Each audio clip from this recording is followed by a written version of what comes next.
It's big. It's mean.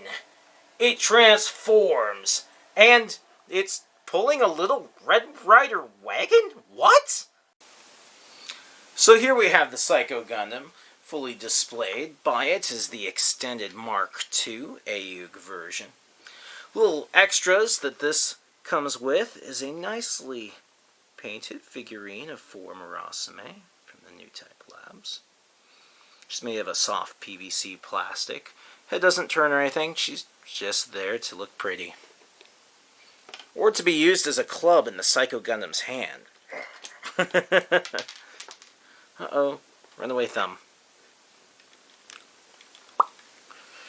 Psycho Gundam comes with 4 hands total, 2 closed fists, and 2 open hands. Sadly, it has no shooting hands like the Zeong that shoot straight forwards, which kind of makes using its laser fingertips a little difficult. Just gotta use your imagination. You can see it's really, really tall.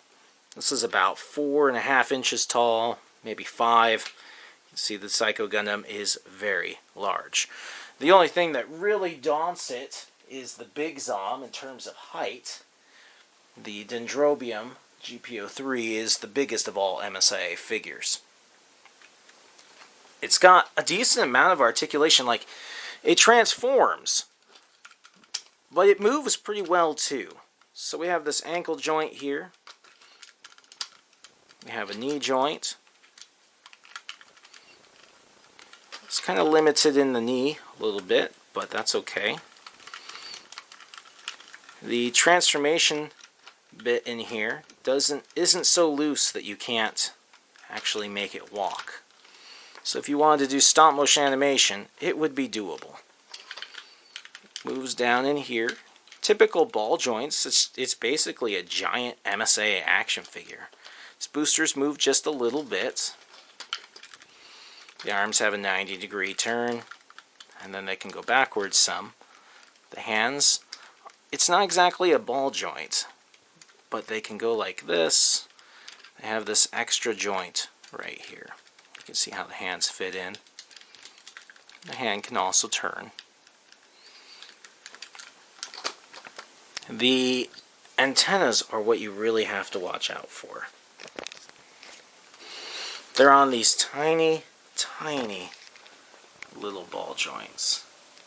My Psycho Gundam is quite dusty because it regularly just stands around and looks awesome here in my war room. These are hard not to lose. I often want to just glue them on, but you know, hot glue might be good as long as you don't touch the actual metal to this. If you weren't going to transform it, you could hot glue it very carefully, and that would help. One really cool feature about the head is the cockpit. The cockpit of the Psycho Gundam is actually in the head. It eats pilots for breakfast. Yummy. It's kind of fun. It's also got lasers here in front of its head, if I recall correctly. They could be Vulcans. It's been I watched Zeta Gundam here recently, but you don't always notice everything being used weapon-wise. But it's definitely got laser belly buttons. Laser belly buttons! And these are kind of beam spray guns. You know, they just shoot out in all directions. Just some mobile suits would be like, for Camille, you know, basically. The shoulders, they move pretty decent. Now these can get in the way a little bit, but rarely does your Psycho Gundam need to reach above its head, because with as tall as it is, there's not that much that's, you know, it's going to have to reach. That covers its basic mode. The head can turn and look up and down, but with that antenna issue, you dare not do it, pretty much. Just because losing the antennas is very easy to do. I've lost them for, you know, a few minutes and cried, and then, oh, I found it. Oh. It kind of looks like a giant RX-78, really. Not the Mark II, but the original Gundam. See the resemblance? Mommy! So let's take a look at the transformed version. So now before you is the transformed version of the Psycho Gundam. Basically in Zeta Gundam, everything transforms, and if it doesn't, it's obsolete. And they transform for getting better aerodynamics, better transport, things like that, better runtime, basically. The Psycho Gundam's no different.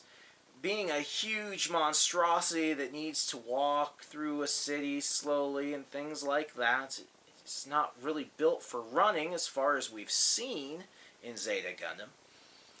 This is how it can transport itself to the Gardula or something like that, a huge ship that it was stationed at with that was a mobile. Kind of like a GAU, only a lot bigger. This is how it can fly and get places. Its weapons actually go down during this time. It only has these lasers here. It doesn't have any of the head weapons or any of its hand lasers. So it's actually more vulnerable in some ways like this than it is in normal mode. The head is shielded a little bit, but not a whole lot. And if you're transforming it, don't be surprised if the antennas come off. That's why they are on ball joints, by the way, is so that they can just fold back and transform. However, I think because it's a toy, it would have been better if there was an antenna, a soft PVC antenna that just plugged in and you could unplug and then transform it, just so you didn't have to worry about losing it. Something I didn't cover earlier was its shield. It has this huge, massive shield, which then becomes these. And this shield should be able to take a hit from just about anything, short of the Big Zom's laser. Just a little fun tidbit to know, in the PlayStation 2 game, Gundam vs. Zeta Gundam, you can actually fight in the Versus mode with the Mark II. Oh, sorry, not the Mark II. You can use him as well, but the